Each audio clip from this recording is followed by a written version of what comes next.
So we've talked about where we are in history. Now I want to talk about working with the momentum of history.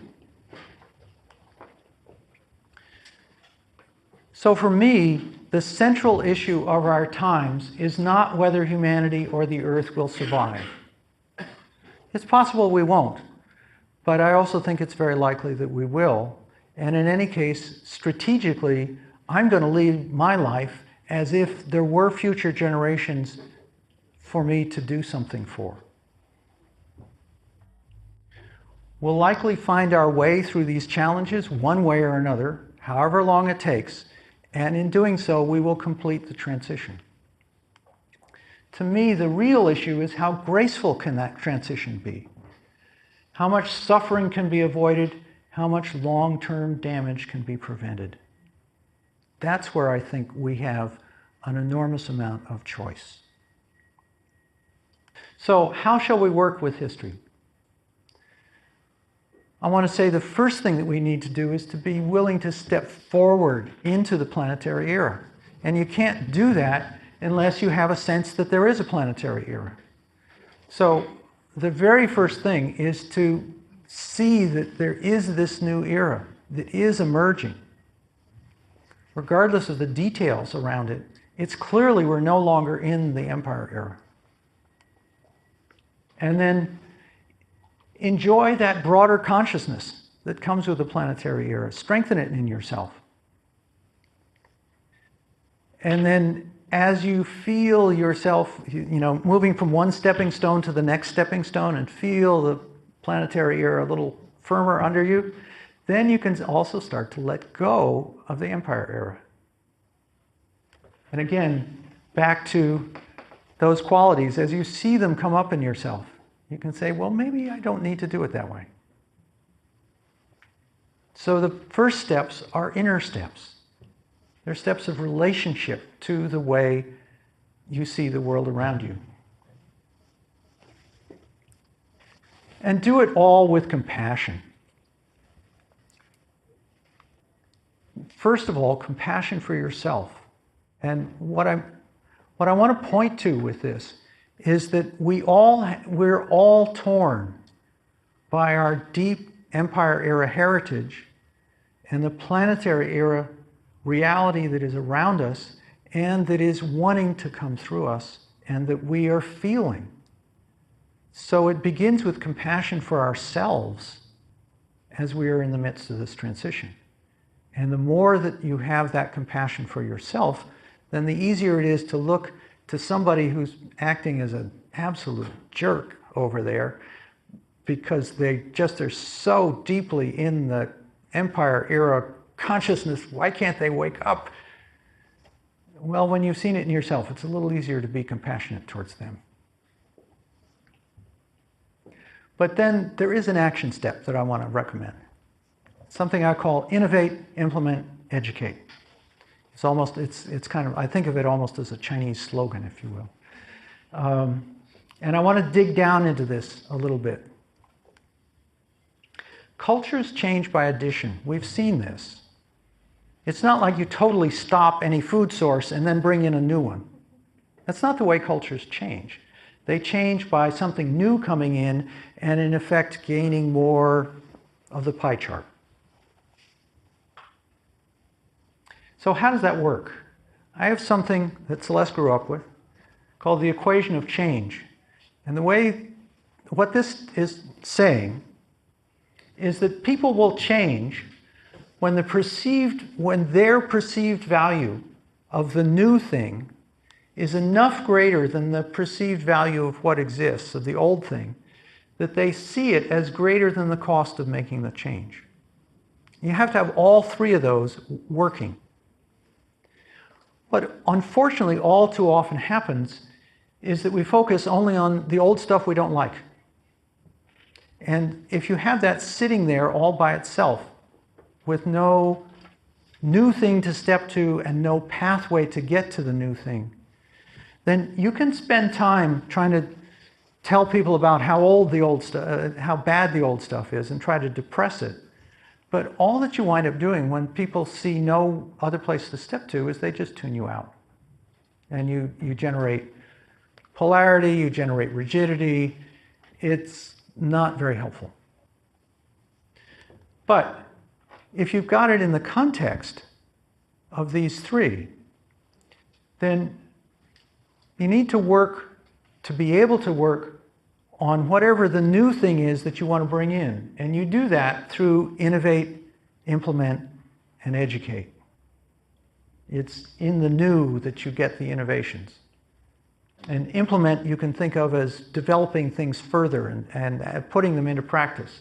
And then educate is getting other people to understand what's available. You also work on this by figuring out what is it that's the cost of change, both really for that particular thing and in a perceived sense. And you work on improving the way it's implemented and through education. When you've done all that, it's also helpful to let people know why the old thing actually isn't all that great. But they're willing to hear that in the context of something new that they could actually step to and a way to get there. There's another refinement that I want to bring in on this, and that is to talk about something called the diffusion of innovations, which is this sociological thing where you've probably heard at least some of this.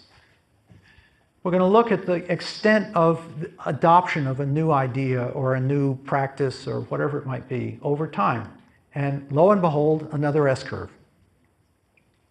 Along this S-curve, however, there are different groups of people with distinct, or at least somewhat different characteristics. At the very first part of the S-curve, you have innovators, the people who are just coming up with the ideas and start to get things rolling. After them, you have a group that are called early adopters. And one of the things about early adopters is that they are influenced by ideas. They're willing to read about something and try to put it in practice. So the early people who are working with building solar homes were into finding out what other people had done, and they'd read about it and they'd get excited about it and they'd do their own building, and that was great.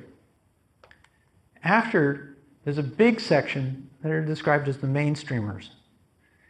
One of the things that distinguishes the mainstreamers from the early adopters is that mainstreamers are not all that influenced by ideas. Thank you. They've seen it all. They've heard it. Yeah, thanks. Next.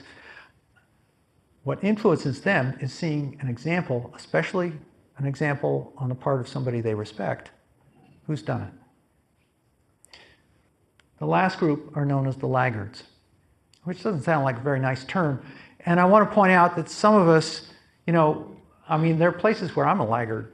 This curve applies to lots of different topics. So all of us wind up being in various different places along this curve, depending upon what the topic is.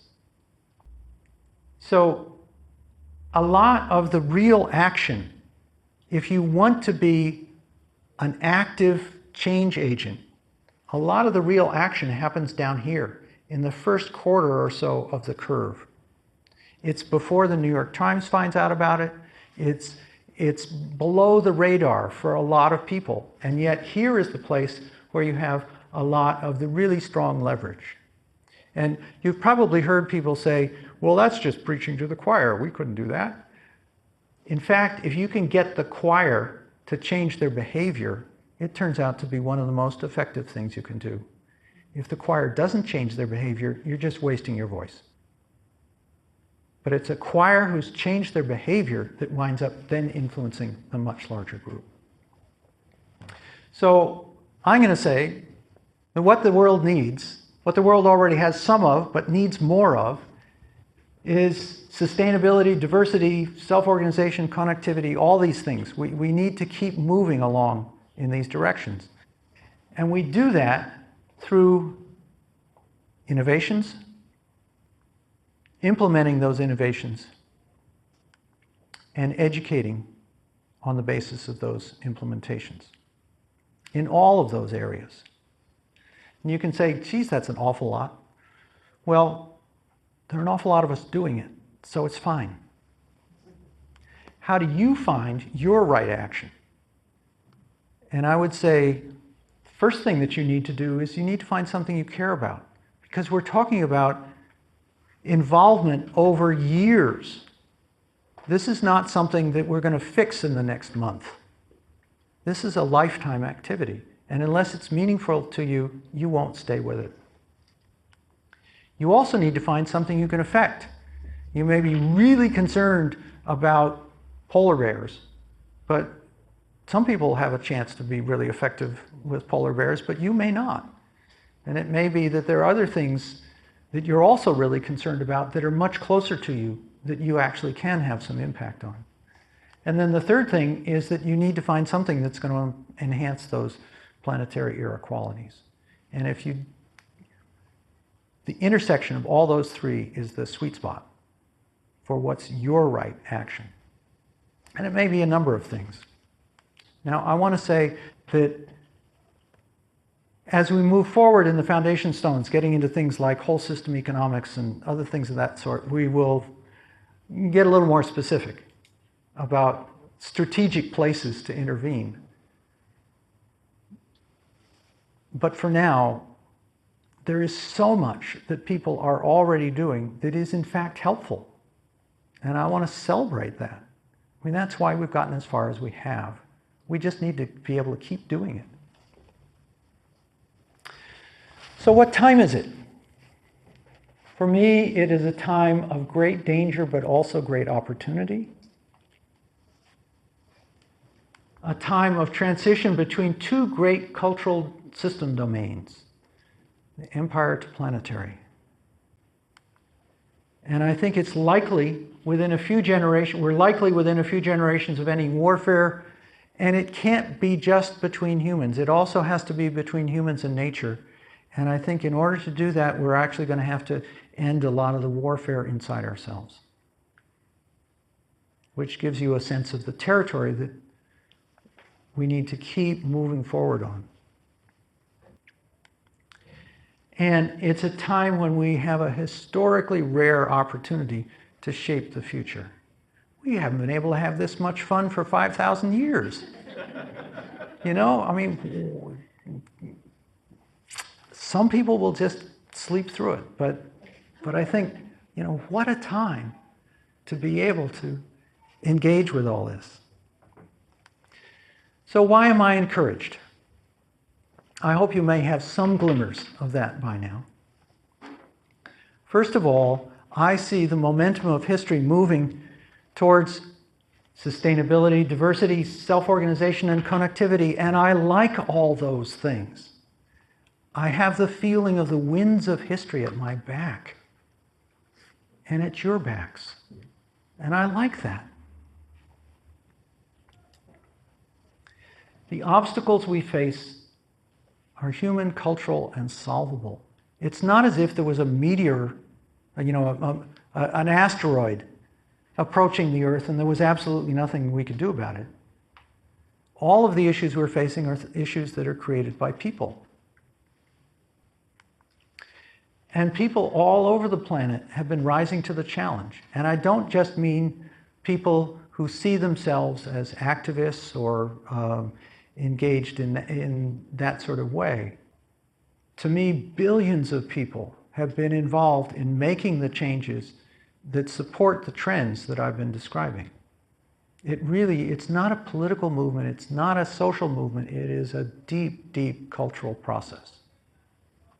However, if you are aware and want to be an intentional change agent and you align with what's in the planetary era, then you can have a much bigger impact through what I've been describing in terms of innovate, implement, and educate.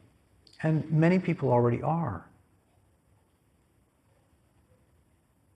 All of this gives me the courage to sustain me through whatever turbulence the coming decades might bring. And as I say, I would not be at all surprised to see a fair bit of turbulence in those coming decades.